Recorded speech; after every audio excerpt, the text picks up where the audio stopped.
While the Lions could be bad and I'm excited to watch them, this team could be good and I hope I watch 0 games this season. I'm not looking Okay. forward to watching this team anymore. I'm so tired of the Matt Nagy experience. I have the Chicago Bears at number 3. I mean, look, there's going to be some things that they grade out very well on, and they're probably going to do some things pretty well this season. I'm just not looking forward to watching it anymore. The offense feels very uninventive. Everything about it just feels very uninventive to me. This is a make or break season, I feel like, for Matt Nagy. We're going to see how this goes. They've been doubling and tripling down on Andy Dalton's the starting quarterback. So we'll see what happens with this group overall, but I'm just not looking forward to watching it. And I do feel like that this could be Matt Nagy's last season. Yeah, so Nagy finished 23rd in the coaching rankings, so that means lose a little over a third of a win there. He did finish ahead of the rookie head coaches, so he has that going for him. There's been this weird, let's just talk about Nagy for a second. There's been this weird kind of narrative that all of a sudden people are saying, Matt Nagy, once he gets quarterback, look out. He's going to really surprise some people. I think he's going to surprise nobody. I think this is not going to work out. In fact, I feel very confident this is Matt Nagy's last year as a coach. Yeah. No, I completely feel that way too. And the quarterback situation doesn't bring me promise either. Their solution to figuring out their quarterback problems from last season, which was a struggling Mitch Trubisky and a struggling Nick Foles, is to bring in Andy Dalton, who struggled in Dallas too last season, coming in as a backup. Maybe Dalton finds a little bit of magic, but at the same time, haven't we basically got the book on Andy Dalton now? He's not going to move your franchise one way or another. It just kind of feels like it's going to be more of the same. So I'll ask you, do we see Justin Fields this year? I think we do. The Dalton line, which, if you remember, what the Dalton line is this is invented by the great Chris Wessling, R.I.P. But with the Round of NFL podcast, who he talked about the Dalton line being is sort of a boat on the water. He rises with the tide. If your team is talented around him, they do well. If the team is not talented around him, he does poorly. And I think this is not a great talent around him. At some point, you're going to break glass in case of emergency. You're going to put in Justin Fields. I do have this as a tier 5 quarterback tandem. Whichever way you want to go. We should probably talk about Fields for a second, because I know that's a hot button issue. There's people that love Fields. There's people that do not love Fields. I do not love Justin Fields. I think he's a project. I've said I think I can see the upside with him for sure, but I think the biggest thing he's going to have to figure out is how to keep himself safe, how to keep himself out of pressure. When teams blitz in college, he very rarely did anything about it, and a good chunk of not avoiding sacks is on the quarterback. And there's a reason why every offensive line Tom Brady plays with looks better. There's a reason why every offensive line that Josh Rosen played with looked horrible. Part of it is the quarterback, and I think Fields has to work on that. And no one really talks about that, but I think it's a big deal. Yeah. He definitely is a project. And one of the things is, even when I said I liked Fields, is I was hoping he'd go into the right situation, whether that was a team like Atlanta and an Arthur Smith kind of system, or a situation like that. I really wanted to see him in the right situation. I'm not sure that what I saw from Matt Nagy last year means this is the right situation for me. Not to mention, this isn't an awesome offensive line either in front of him. So, like you said, bad offensive lines look decent with good quarterbacks, and good offensive lines look great with good quarterbacks. If there's a guy who struggles with pressure with the bad offensive line, him coming into this game has a chance to be looked bad, right? So it's going to be interesting to look at this group overall. But yeah, I think there are some questions with him, and the situation I don't think helps him a whole lot either. Here's what I think ends up happening. I could be wrong, but here's what I think ends up happening. Andy Dalton doesn't do well. A few weeks in, Justin Fields comes in. Justin Fields doesn't have a great season, and Matt Nagy becomes a scapegoat, even if that's not necessarily totally fair. I could see it happening. Mm-hmm. But at the same time, I could see Fields having a couple bad games after coming in, and Matt Nagy getting the boot midseason. So, yeah. If this goes south for the Bears and they're not in playoff contention, I see Nagy leaving sooner rather than later. Yeah. And again, I know a lot of people like Fields, so that's part of the fun of sports is we all give our opinions. We do as much research as possible, and then we just see what happens. That's kind of what makes it fun. So I could be wrong about that. We'll move on to the running backs. You have David Montgomery, one of the real underrated backs in the league, along with Tariq Cohen, who didn't play much last year, but has always been a good pass catching back. And they also added playoff Damian Williams from Kansas City. So you have a tier 2 running back room for me. Yeah, and Montgomery kind of made me eat crow a little bit last season because I kept making fun of all this hype around him his rookie year, and I just seemed to watch him run it straight into his offensive guards at times. Last year, especially by the end of the year, I thought he was doing a lot better, and I thought he was just making really good cuts. He looked explosive. He had a really good end of the season, I thought, with Chicago. So, I think he's going to be really good this next season, and I think, Cohen healthy can only help, too, as that pass-catching guy. So we'll see what happens with that. But, I think Montgomery is definitely, I think, the strength of this offense right now. Yeah, I agree. I think, I guess the other strength would be, we'll go to wide receivers. Allen Robinson is maybe the best player, but again, in terms of position grouping, the issue is that if you double Robinson, where else do you go? You have Darnell Mooney, who, he's a 5th rounder last year, and there's people who are excited about him, but I kind of think he's just kind of okay. That's just been what I've seen. You also have, Marquise Goodwin, Javon Wims, Damiere Byrd. They got rid of Anthony Miller recently this past week, so they don't have him anymore. And then for tight ends, Cole Kmet and Jimmy Graham. We could see Kmet maybe take that second-year tight end jump. And Jimmy Graham, who we all made fun of that contract, actually been a pretty nice get for them. It's a tier 3 wide receiving group, but it's largely tier 3 just because you can throw the ball up to Allen Robinson. That's it. Without Allen Robinson, it's a tier 5. I mean, he's good enough to put him up to tier 3. Yeah, I think Kmet does to get better this season, so that will help. And Robinson is fantastic. He's probably top 10 to 12 receiver in the league. I hate when everyone says top 5 receiver in the league because there can only be 5 top 5 receivers. Right. But somehow like 30 guys make the list. Exactly. I think it's an interesting group for sure. And he's the guy. And then obviously they traded Miller thinking Mooney is the guy. And they think he's going to be the number 2 option. And he very well could be the number 2 option. We'll see how he does in that role. There was some promise last year. I think they're very excited about him. So we'll see what happens. Yeah, I don't hate Mooney or anything. I'm not willing to say, I feel like I'm not willing to put him up as like, oh, he's a great number 2 option. I'm not willing to go there just yet. There's some reason for optimism. Yeah. So I think I don't think it's an awesome group overall, but it does have Allen Robinson, so that helps. Yeah, and to clear up some conversation, I said they'd probably be tier 5 without Robinson. It doesn't necessarily mean like it probably would be like a fringe tier 4 without Robinson, but that's anyways. We'll move on. Offensive line now. They drafted Tevin Jenkins. That was a really good pickup for a 2nd round pick. They traded up, and that was the right move, I think. They needed to improve the offensive line, which had some real issues last year. It's also part of it was injuries, but they also have Jermaine Ifedi. You have for the guards, James Daniels, who has been a top 20-ish guard over the course of his career. And you have Sam Mustipher, who typically plays center. Looks like he'll be a guard because you have Cody Whitehair, who I believe will be the guard.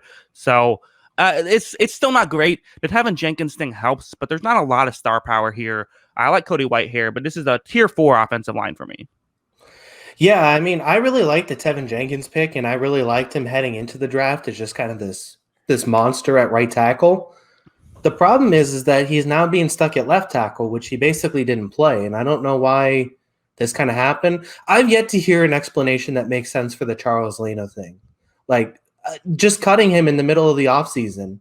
I didn't understand the move at all. I thought he was pretty good as a left tackle, and I really liked him and Tevin Jenkins at right tackle. They cut Leno and moved Jenkins, who didn't play left tackle in college, to right tackle. I didn't really get that at all. So, we'll see what happens. I really like Jenkins. Maybe he just moves over just fine. That was just a really weird move to me, where I thought they were actually building something that could be really good on this line, and then they just kind of blew that up.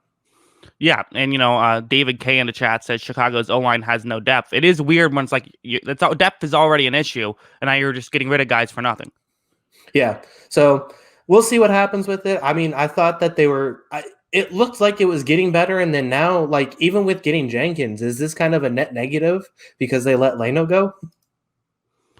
Probably. I mean, it's tough to say with rookies, but yeah, I would say so. Yeah. So, yeah, I mean, I think it's a tough situation for them. We'll see what happens, but this is definitely something I'm not excited to see about with this team. Yeah. So as a whole, offense not great. 27th in the NFL for me.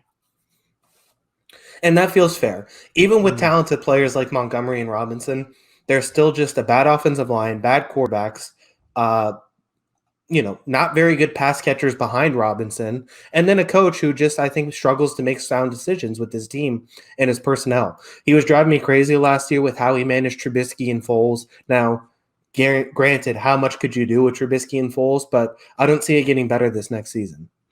Yeah. The real way that the offense can improve is if Justin Fields, if they hit the Justin Fields pick out of the park. That's what has to happen.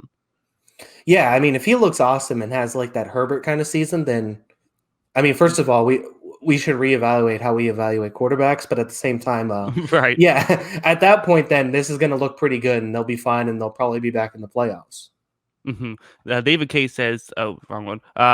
Since you mentioned my comment, I take back all the mean things I've ever said. But why would you say anything mean? How dare you? No, appreciate that, David. Yeah. So, all right, let's move on to the defense now. We'll go to coverage. This is not great, and this is kind of flown under the radar. Is the coverage unit really falling off? I would say the linebackers are still great with Roquan Smith, who I love. He might be the best coverage linebacker in the league. And again, for a team that is known for I'm assuming they're going to play a cover 3/quarters based zone coverage next year, which means that the zone that's going to mean linebackers come into play, and having Roquan there helps. And Danny Trevathan, who didn't have his best season in 2020, but has been a very good linebacker over his career. So we'll see. For corners, this is where things get a little bit tough. In fact, there's just not a lot of guys. You have Desmond Trufant, who Pro Football Focus had graded as the second worst corner in the league last year. Obviously, great career, but is on the tail end of it. And then Jalen Johnson, who was 2020 second round pick. So maybe he could take that second year jump. But, for safeties, you have Eddie Jackson, who all pro, but he's kind of just been fine outside of that one dominant season. And I want to see if Eddie Jackson, I mean, there's no getting around it. He did not have a good season last year, and he wasn't even great the year before. So I'm interested to see. I made a whole film study on it. I think a big part of it was safeties in Vic Fangio's scheme always look awesome. That's just kind of what happens. So that could be a big part of it. And Tashawn Gibson, who was good last year, but he's been 9-year career and has had some inconsistency issues. This is I have it as a tier 4 coverage unit. Some people might be surprised it's not tier 5, but they do play good team defense, a lot of these guys. And so that's kind of what I'm factoring in is I've seen, again, with the zone coverage, team defense matters a lot more, but it's still not a very talented group. Yeah, and Desmond Trufant looked washed 2 years ago in his last season in Atlanta. He looked Right. extra washed last year. I can't imagine slotting him in as a starting cornerback right now in 2021. I think this is going to be rough. Like you said, I think Smith is a monster. He's going to cover a lot of ground. But if we saw what we saw out of Danny Trevathan last year, this year, that's basically canceling out everything you saw out of Smith last year, having him equally as bad in coverage and just doing, as a linebacker. And I don't know. I mean, doesn't it just feel like this could be like kind of the season of reckoning for this team? We've already talked about Nagy's on the hot seat, but there's been some guys poached off this defense now over the last couple of years, and you just rarely see defenses kind of hold up this level of staying power for this long. With this coverage getting kind of worse and worse, couldn't you just see this team kind of just getting torched next year and having a really rough season? Yes. So, yeah, all right, moving on. Yeah. Well, so here's the counter to it is going to be the front seven, right? Because again, I already mentioned Smith and Trevathan for the linebackers.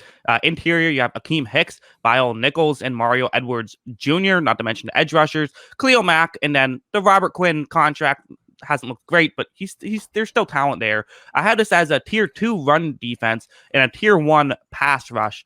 So that makes it a 14th best defense. So it's mediocre. Again, I value coverage a lot. So even though you have a top 5 pass rush, some people would argue good pass rush makes up for bad coverage. I don't make that argument. I think that's not true. It's just an expression. There's no data to back it up. So that's the positive, though, is basically Khalil Mack.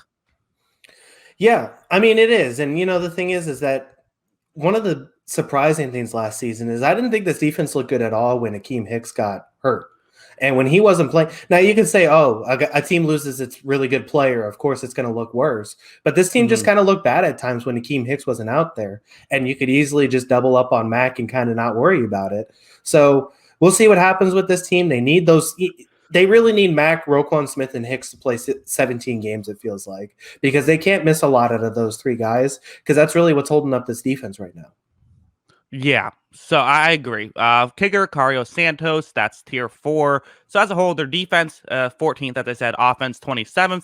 This puts them as a 6.27 win team, 24th in the NFL, 12th in the NFC. This is it's not a mess, but it's not a great team. And the only way I can really see them being a playoff contender is if they get like tier 1 quarterback play from Justin Fields, which given the fact that he's not even going to start, I would say it's probably not going to happen.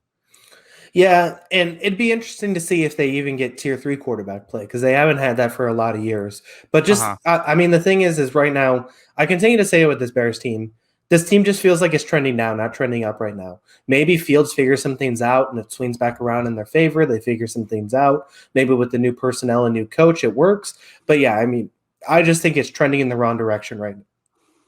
Yeah, gotcha. So, all right, Nicholas Gill, big Bears fan, says 7.16 win team. So we're not too far off from even Bears fans' realistic expectations going into this season. Well, what is your hope if you're a Bears fan? Is it, we talk about these rookie quarterbacks, it's just hope your quarterback looks good. Is that just it for Chicago? Is you just hope the Fields pick works out? I mean, as much trouble as we gave it, like if, Robinson has like a 1,200-yard season, which is kind of what he does, and Kmet takes a leap, and Montgomery has another 1,000-yard season, 4.5 yards a carry. Like, all of a sudden now, that's probably a competitive team no matter who's the quarterback, right? As long as they can get those two guys the ball and Montgomery does his thing, then all of a sudden you have a solid team and there's pieces there that you can build around. The question is, are they going to be put in the right positions to succeed?